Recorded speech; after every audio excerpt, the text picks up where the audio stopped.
अस्सलाम वालेकुम। My name is Mohammad हारून। बेटा जैसे कि हमने चैप्टर स्टार्ट किया हुआ था, चैप्टर नंबर 10 है किंगडम एनिमेलिया या डाइवर्सिटी अमंग एनिमल्स, और उस पर हमारे 6 बेसिक लेक्चर हो चुके हैं। आज 7th वन बेसिक लेक्चर है और उसके बाद 1-2 बेसिक लेक्चर होंगे, फिर हमने कंसिस्टेंटली जो है इस फाइलम को स्टार्ट कर देना है। तो आज का हमारा लेक्चर बहुत इंपॉर्टेंट है, वो है सीलोम। सीलोम किसे कहते हैं? Coelom basically a space between body wall and alimentary canal. Body wall और एलिमेंट्री कैनाल के दरमियान space which is lined by, जिसके बाहर लिपटी हुई हो, यानी लाइंड बाय मीजोडर्म। ये जो स्पेस है किससे कवर है? मीजोडर्म से कवर है। इस डेफिनेशन के दो पार्ट्स हैं। एक है space between body wall and alimentary canal. पहली बात तो यह है कि बॉडी वॉल क्या है और एलिमेंट्री कैनाल क्या है। एलिमेंट्री कैनाल ये हमारा डाइजेस्टिव सिस्टम है, ये हो गया, इसको एलिमेंट्री कैनाल कहा जाता है। और हमारे जिस्म की ये वाली सरफेस है, इसको हम क्या कहते हैं? बॉडी वॉल कहते हैं, बॉडी वॉल। क्लियर बेटा? तो a space between body wall and alimentary canal, यानी हमारे इस एलिमेंट्री कैनाल और बॉडी वॉल के दरमियान ये वाली स्पेस, अगर यहाँ से देखें तो ये है हमारी बॉडी वॉल और उसके बाद ये एलिमेंट्री कैनाल, इसके दरमियान ये स्पेस मौजूद है। क्लियर? अब इसके दरमियान ये स्पेस क्या कहलाएगी? सीलोम कहलाएगी। लेकिन उसके लिए एक शर्त है, वो क्या? कि भाई दोनों साइडों पे मीजोडर्म मौजूद हो। क्लियर? तो ये है मीजोडर्मल ओरिजिन। अब मीजोडर्म क्या है? पिछला लेक्चर हमारा जर्म लेयर्स के ऊपर था, वहां पर हमने क्लियर कट समझा था कि एक्टोडर्म, एंडोडर्म और मीजोडर्म क्या होती है। ये एम्ब्रियोनिक स्टेजेस पर जर्म लेयर्स बनती है। क्लियर बेटा? तो जैसे हमारे पास ये अर्थवर्म है, सेकंड एग्जांपल के तौर पर मैंने अर्थवर्म लिया हुआ है। अब इसकी ये वाली जो सरफेस है ब्लू शेड में, इसको हम क्या कहते हैं? Body wall. और इन साइड ये उसका पूरा डाइजेस्टिव सिस्टम है, रेड में जो ड्रॉ हुआ है, और दोनों साइडों पे मीजोडर्म मौजूद है। क्लियर? तो कवर्ड बाय मीजोडर्म। अब मीजोडर्म के दरमियान इस स्पेस को हम क्या कहेंगे? ये जो स्पेस मौजूद है इसको कहेंगे सीलोम। ठीक है बेटा? तो सीलोम का फंक्शन क्या है? सीलोम, बार बार हम ये टर्म इस्तेमाल करेंगे, सीलोम सीलोम सीलोम। कैविटी है, एक खाली जगह है क्या? इसका फंक्शन क्या है?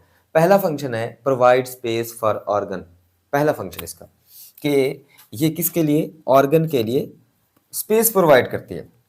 देखिए शुरू शुरू के जो जानदार थे वो सारे के सारे सिंपल किस्म के ऑर्गेनिज्म थे, यानी उनके अंदर हमें कोई ऐसा क्लियर कट ऑर्गन और ऑर्गन सिस्टम देखने को नहीं मिलता था। लेकिन जैसे जैसे इनवर्टिब्रेट से वर्टिब्रेट की तरफ हम बढ़ते जाते हैं ना, कंप्लेक्सिटी बढ़ती जाती है। अब उस कंप्लेक्सिटी के साथ साथ ऑर्गन्स की भी ज़रूरत होती है कि इतने डाइवर्स फंक्शन जो परफॉर्म करें। तो उसके लिए कुदरत ने ये स्पेस रखी हुई है उन ऑर्गन्स के लिए। जैसे जैसे हम कम्प्लेक्स होते जाएंगे साथ साथ वो ऑर्गन्स भी कम्प्लेक्स होते जाएंगे, और उनके लिए एक जगह चाहिए। और ये जगह कौन मुहैया करती है बेटा? कौन प्रोवाइड करती है? ये सीलोम ही है जो स्पेस प्रोवाइड करती है। देखिए हमारी पेट के अंदर ये एब्डोमिनल कैविटी है, ठीक, छाती के अंदर चेस्ट कैविटी है। तो ये सारी की सारी स्पेस है, और इनके अंदर हमारा डाइजेस्टिव सिस्टम है, हमारे लिवर है, किडनी है, ये सारे के सारे ऑर्गन्स मौजूद हैं। तो इसको हम क्या कहते हैं? सीलोम कहते हैं। नेक्स्ट वन है हमारे पास फ्लेक्सिबिलिटी, जिसे हम लचक कहते हैं। अब हमारी बॉडी के अंदर फ्लेक्सिबिलिटी या लचक पैदा करने के लिए, यानी जैसे हम बेंट डाउन, यानी ऐसे हम झुकते हैं या खड़े होते हैं, स्ट्रेच करते हैं अपनी बॉडी को, तो उन स्ट्रेचिंग के दौरान ये सारी जो मूवमेंट हमारी पॉसिबल है, ये भी कौन प्रोवाइड करती है बेटा? सीलोम। यानी आप इमेजिन करें कि अगर आपके बॉडी ऑर्गन ऐसे फिक्स होते, तो जैसे ही आप हरकत करने की कोशिश करते तो ये हमारे लिए प्रॉब्लम होती कि हम सही तरीके से मूव ना कर पाते, क्योंकि ये तो बॉडी ऑर्गन सारे फिक्स हैं, रगड़ पैदा होने के चांसेस इनके दरमियान ज़्यादा से ज़्यादा होते हैं। तो इसलिए सीलोम का सेकंड फंक्शन है फ्लेक्सिबिलिटी, यानी लचक प्रोवाइड करना। और थर्ड वन इसका जो फंक्शन है बेटा वो है हाइड्रोस्टैटिक स्केलेटन। ठीक है? जैसे हमारे पास ये अर्थवर्म है, इन अर्थवर्म के अंदर अगर आप देखें ना, तो ये वाली जो स्पेस है, इस स्पेस के अंदर क्या भरा हुआ होता है? लिक्विड भरा हुआ होता है, फ्लूइड भरा हुआ होता है, जिसको हम कहते हैं सीलोमिक फ्लूइड। ठीक है बेटा? तो अब ये क्या करते हैं? फिर अपने मसल्स को कंट्रैक्ट करते हैं, और इनकी कंट्रैक्शन से क्या होता है? यहाँ जो लिक्विड भरा हुआ है जिसको सीलोमिक फ्लूइड कहते हैं, सीलोमिक फ्लूइड, अब इस फ्लूइड से प्रेशर जनरेट होता है, और इस यही प्रेशर अर्थवर्म को क्या करेगा बेटा? सपोर्ट करेगा। क्लियर? तो अब ये स्केलेटन के तौर पर उसकी बॉडी को सपोर्ट करने के लिए भी यहाँ पर सीलोम इस्तेमाल हो रही है। इसके अलावा transport of nutrient, fourth one function है ट्रांसपोर्ट ऑफ न्यूट्रिएंट। फिर इसी स्पेस के अंदर ये जो लिक्विड भरा हुआ है सीलोम एक फ्लूइड, इसमें वो सारा मटेरियल मौजूद होगा जो इसकी एक्टिविटी के लिए ज़रूरी होता है। तो ये सीलोम और सीलोम का फंक्शन है। अब सीलोम की बुनियाद पे हम क्या करते हैं, जानदारों की क्लासिफिकेशन करते हैं, खासतौर पर जानवरों की क्लासिफिकेशन करते हैं। तो फर्स्ट वन टाइप है हमारे पास एसिलोमेट, वो एनिमल्स जिनमें सीलोम एब्सेंट हो, सीलोम मौजूद ना हो, उनको कहा जाता है एसिलोमेट एनिमल्स, जिनमें ये कैविटी मौजूद ना हो। अब कौन होंगे, सिंपल किस्म के जो हमारे पास इनवर्टिब्रेट्स हैं उनके अंदर ये कैविटी मौजूद नहीं होती। जैसे शुरू के फाइला हैं, पोरीफेरा है, सिलेंट्रेटा है, नाइडेरिया है, और इवन के जो फ्लैट वर्म्स हैं इनके अंदर हमें सीलोम देखने को नहीं मिलती। लेकिन बेटा पोरीफेरा और सिलेंट्रेटा के जो मेंबर्स हैं और नाइडेरिया के मेंबर्स हैं, ये सारे के सारे होते हैं डिप्लोब्लास्टिक, यानी इनमें 2 जर्म लेयर्स हैं। तीसरी जर्म लेयर इनके अंदर एब्सेंट है जो कि मेसोडर्म है। चूंकि उसके अंदर मेसोडर्म मौजूद नहीं है, थर्ड जर्म लेयर, इसलिए हम नहीं कह सकते कि उनको क्या हम सीलोमेट या एसिलोमेट में रखें। तो बेहतर हमारे पास कैटेगरी ये है कि हम फ्लैट वर्म्स को एसिलोमेट कहते हैं, ये हमारे पास फर्स्ट ग्रुप है। फ्लैट वर्म को क्यों कहते हैं, क्योंकि इनके पास ये ट्रिप्लोब्लास्टिक है, यानी इनके अंदर मेसोडर्म है लेकिन स्पेस नहीं है, तो ये ट्रू एसिलोमेट है। तो यहाँ पर एग्जाम्पल के तौर पर मैंने यहाँ पर फ्लैट वर्म लिया हुआ। क्लियर बेटा। तो डेवलपमेंटल पैटर्न क्या है कि इनके अंदर जो कैविटी है, जो इनकी स्पेस है जिसे हम सीलोम कहते हैं, उसके अंदर खास किस्म के सेल भर जाते हैं, मीजोडर्म के सेल वहाँ पर भर जाते हैं। लेकिन यहाँ पर मैंने पैरेनकाइमा या मीजनकाइमा का क्यों नाम लिया हुआ है, क्योंकि ये वो तो सेल हैं जो मीजोडर्म के हैं, वो डेवलपमेंटल स्टेज पे हैं, लेकिन अडल्ट होने के बाद उनकी ये स्पेस पैरेनकाइमा सेल से भर जाएगी। ठीक हो गया। अब जरा हम डेवलपमेंटल पैटर्न को थोड़ा बहुत जो पीछे हमने पढ़ा है उसको टच देते हैं और उससे समझते हैं कि वाकई क्या इनके अंदर स्पेस ऑक्युपाई हो चुकी है। बेटा ये हमने पढ़ा था, इस स्टेज को कहते हैं ब्लास्टुला स्टेज। ये मैंने एग्जांपल ली हुई है लीवर फ्लूक की, ठीक है। तो हम लीवर फ्लूक का ऐसे मान लें कि डेवलपमेंटल पैटर्न पढ़ रहे हैं, लीवर फ्लूक्स। तो डेवलपमेंटल स्टेज में मारूला स्टेज के बाद हमने पढ़ा था कि ब्लास्टुला स्टेज आती है। तो ये हमारे पास ब्लास्टुला स्टेज है, ये इसके अंदर स्पेस ब्लास्टोसील कहलाती है। क्लियर। उसके बाद नेक्स्ट स्टेज आती है गैस्ट्रुला। गैस्ट्रुला स्टेज में हमने पढ़ा था जर्म लेयर्स वगैरह बनती हैं, एंडोडर्म, एक्टोडर्म और मेसोडर्म। तो इसकी जो ये जो ब्लू शेड में आउटर लेयर है इसको हम क्या कहेंगे, एक्टोडर्म। ये एक्टोडर्म हो गए। और इसके अलावा ये जो ग्रीन में है इनर लेयर है एंडोडर्म, और इसके अलावा जो दरमियान में ब्लैक शेड में सेल्स ये फिलअप हैं, ये स्पेस फिल हो गई है, ये है मेसोडर्म। ये बेटा मेसोडर्म है, ठीक है। तो एंडोडर्म, एक्टोडर्म और मेसोडर्म, गैस्ट्रुला स्टेज पे ये 3 जर्म लेयर्स बन चुकी हैं। अब ये जो स्पेस है, हमने डेफिनेशन ये पढ़ी हुई है कि मेसोडर्म के दरमियान एक स्पेस बच जानी चाहिए। मेसोडर्म के दरमियान जो स्पेस बचेगी हम उसको सीलोम कहेंगे। लेकिन चूंकि मेसोडर्म के सेल कंपैक्टली यहाँ पर पैक हो चुके हैं, एक दूसरे के दरमियान क्लोज हैं, चिपके हुए हैं, अटैच हैं, कोई स्पेस इनके दरमियान मौजूद नहीं है, तो हम क्या कहते हैं, इनको एसिलोमेट कहते हैं। तो अगर हम इसका कोई क्रॉस सेक्शन लें व्यू, तो हमें ये सेंटर के अंदर ये एंडोडर्म नजर आएगी, ये बाहर की तरफ एक्टोडर्म है, और दरमियान वाली स्पेस के अंदर क्या बन चुकी है, मेसोडर्म। क्योंकि अब स्पेस तो है नहीं, तो हम इन्हें क्या कहेंगे, एसिलोमेट कहेंगे। तो ऐसा कुछ लीवर फ्लूक का। अब ये अडल्ट के अंदर कन्वर्ट हो जाएगा लीवर फ्लूक, और उसकी ये एलिमेंट्री कैनाल बन जाएगी। एलिमेंट्री कैनाल के बाद ये जो दरमियान वाली सारी स्पेस बची हुई है, ये स्पेस किससे भर जाएगी बेटा, ये मेसोडर्म से भर जाएगी, जिनको हम मेसोडर्म, अडल्ट स्टेज पे हम मेसोडर्म नहीं कहते, हम इन्हें कहेंगे कि ये पैरेनकाइमा सेल्स हैं। तो इनमें कोई स्पेस बाकी नहीं रहती, ठीक है बेटा। तो ये स्पेस क्या थी, कहाँ से बनी है, ये स्पेस सर ब्लास्टोसील थी। वो ब्लास्टोसील बिल्कुल ख़त्म हो चुकी है और वहाँ पर सारी की सारी मेसोडर्म बन चुकी है। तो ये ऑर्गेनिज्म कहलाएंगे एसिलोमेट। उसके बाद नेक्स्ट वन है सूडोसिलोमेट। सूडो ये जो लफ्ज़ है फॉल्स के लिए इस्तेमाल होता है, फॉल्स।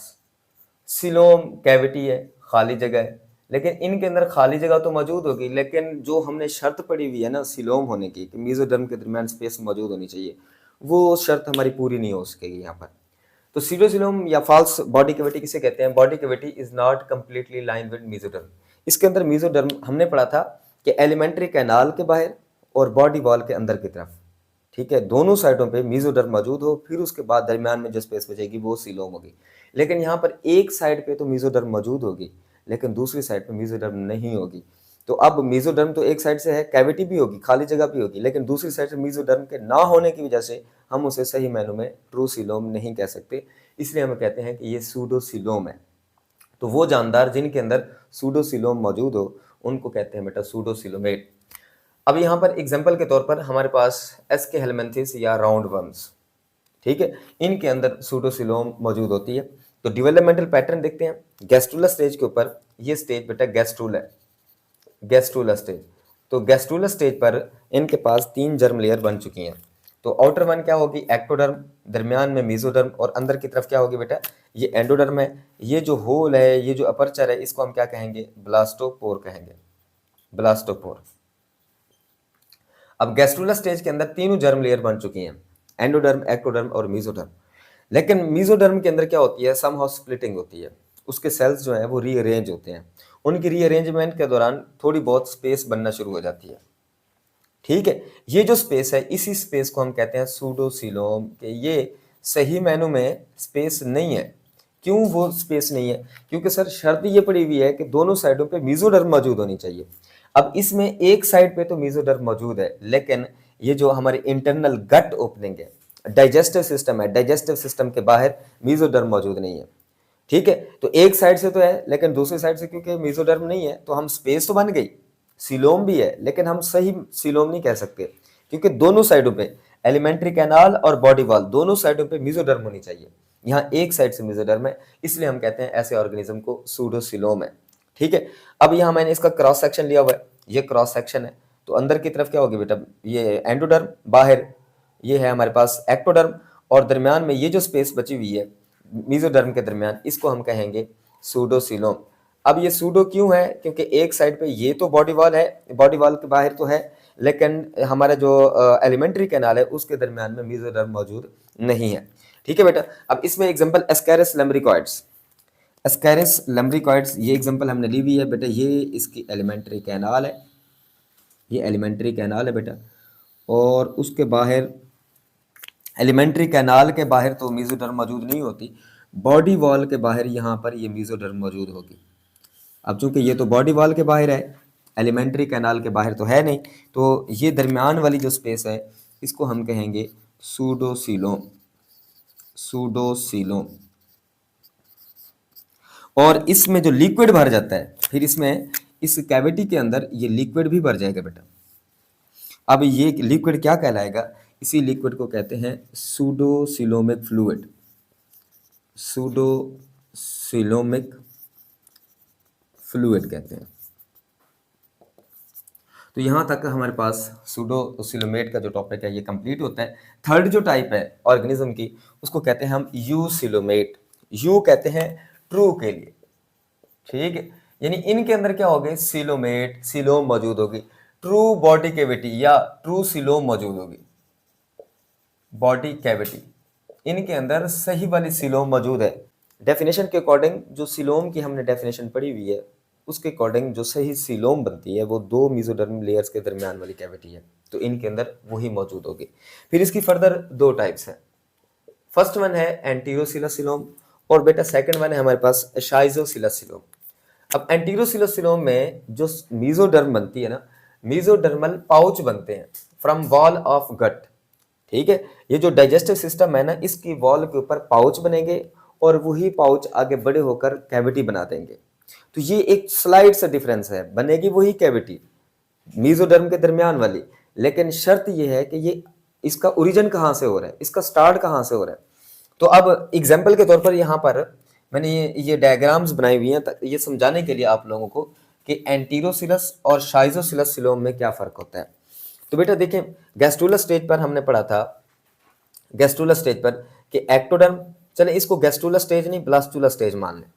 ब्लास्टुला स्टेज में ये अंदर की तरफ, ये बाहर की तरफ बेटा है एक्टोडर्म, और अंदर की तरफ है बेटा एंडोडर्म, एंडोडर्म। अब थर्ड वन जो स्टेज है मेसोडर्म बनने के, वो मेसोडर्म कहाँ से अराइज हो रही है, तो वो मेसोडर्म अगर ये एंडोडर्म जो कि आगे जाकर एलिमेंट्री कैनाल या गट बनाएगी, उस एलिमेंट्री कैनाल या गट पर अगर एक पाउच बने और फिर वो पाउच ये देखें यहाँ पर ये पाउच बन रहा है, फिर उसके बाद ये पाउच क्या हो, यहाँ से स्प्लिट हो, एंडोडर्म से ये क्या होगा, स्प्लिट होगा। स्प्लिट होने के बाद ये थोड़ा सा साइज में इंक्रीज होगा इस तरीके से, ठीक है। दूसरी साइड पर भी एंडोडर्म पर एक पाउच की शक्ल में मेसोडर्म बने और फिर ये यहाँ से स्प्लिट हो जाए। स्प्लिट होने के बाद इसका साइज इंक्रीज हो जाए। तो इस तरह अगर ये दरमियान में ये स्पेस बन जाएगी तो फिर इस तरह के बनने वाली सिलोम को हम कहते हैं एंटीरोसिलस सिलोम। के mesodermal arise from wall of gut, hollow outgrowth या पाउच बनते हैं। तो ये एंटीरोसिलस सिलोम कहलाएगी। तो ये एंटीरोसिलस सिलोम है, एंटीरोसिलस, क्योंकि इसमें क्या बन रहे हैं बेटा, पाउच बन रहे हैं, ठीक है। लेकिन दूसरी है शाइजोसिलस सिलोम। शाइजोसिलस सिलोम क्या है, स्प्लिटिंग ऑफ मेसोडर्म। यहां पर पहले मेसोडर्म के क्या बनेंगे, कंपैक्ट मैस बनेंगे और फिर उनकी होगी स्प्लिटिंग, फिर वहां से अगर सिलोम बन रही है तो हम ऐसे सिलोम को कहेंगे शाइजोसिलस सिलोम। अब यहां पर देखें हमारे पास ये बाहर एक्टोडर्म और अंदर की तरफ क्या है बेटा, एंडोडर्म है। अब एंडोडर्म से कुछ सेल्स वो क्या होते हैं, स्प्लिट होते हैं, अलग होते हैं और कंपैक्ट बॉल की तरह की स्ट्रक्चर बना देते हैं, ठीक है। और इन्होंने अब अलग मेसोडर्म बनाई है लेकिन कंपैक्ट मैस की शक्ल में, बॉल की शक्ल में, ठीक है। अब ये बॉल तो अंदर से खोखली होती है लेकिन ये खोखले नहीं होते, गुच्छा सा बन जाता है मेसोडर्म का। फिर उसके बाद क्या होगा, इन सेल की अगर रीअरेंजमेंट होगी, रीअलाइनमेंट होगी, रीअलाइनमेंट, ये सेल क्या करेंगे, रीअरेंज होंगे, दोबारा तरतीब में आएंगे और ऐसी तरतीब में आएंगे कि अब ये कंपैक्ट एक मैस या क्लस्टर नहीं बनता, गुच्छा सा नहीं होता। ये सेल अरेंज होने के बाद ये खुद को क्या कर लेंगे, इस तरह अरेंज कर लेंगे कि दरमियान में एक स्पेस बन जाएगी, मेसोडर्म के सेल्स, ठीक है। और फिर ये क्या करेंगे, साइज इनका इंक्रीज होना शुरू हो जाएगा, इनका साइज ऐसे इनलार्ज होना शुरू हो जाता है और फिर ये दोनों तरफ से क्या कर लेंगे, कवर कर लेंगे, एक तो एंडोडर्म को अंदर की तरफ और दूसरा एक्टोडर्म के अंदर की तरफ, ये मेसोडर्म लेयर्स इनलार्ज हो जाएंगी और फिर जो दरमियान में स्पेस बनेगी उसको हम कहेंगे शाइजोसिलस सिलोम है ये, ठीक है बेटा। स्लाइड से डिफरेंस है, कोई मुश्किल इसमें कंसेप्ट नहीं है, सिर्फ ये है कि यहाँ अगर एंडोडर्म पर पाउच बने, ठीक है, और फिर उन पाउचेस, वो पाउच स्प्लिट हो, स्प्लिट होने के बाद वो कोई सिलोम बना रहे हैं तो ऐसे सिलोम को कहेंगे एंटीरोसिलस सिलोम। यहां पर क्या है, एंडोडर्म से सेल्स कुछ रीडिफरेंशिएट हो जाते हैं या डिफरेंशिएट हो जाते हैं, अलग हो जाते हैं, अलग होने के बाद वो नए सेल में कन्वर्ट हो जाते हैं जिनको मेसोडर्म कहते हैं। ये मेसोडर्म क्लस्टर या क्लम्प्स या गुच्छों की शक्ल में होती है स्टार्ट में, फिर उसके सेल्स रीअरेंज करते हैं, रीअरेंज करने के बाद दरमियान में स्पेस बन जाती है, फिर वो स्पेस जो है वो मेसोडर्म की लेयर वो इनलार्ज, साइज उसका ग्रो करने लग जाएगा, इस तरह बढ़ने लग जाएंगी दोनों और यहाँ जाकर ये फ्यूज हो जाएंगी, फिर इनके दरमियान जो स्पेस बनेगी ऐसी स्पेस को हम कहते हैं शाइजोसिलस सिलोम।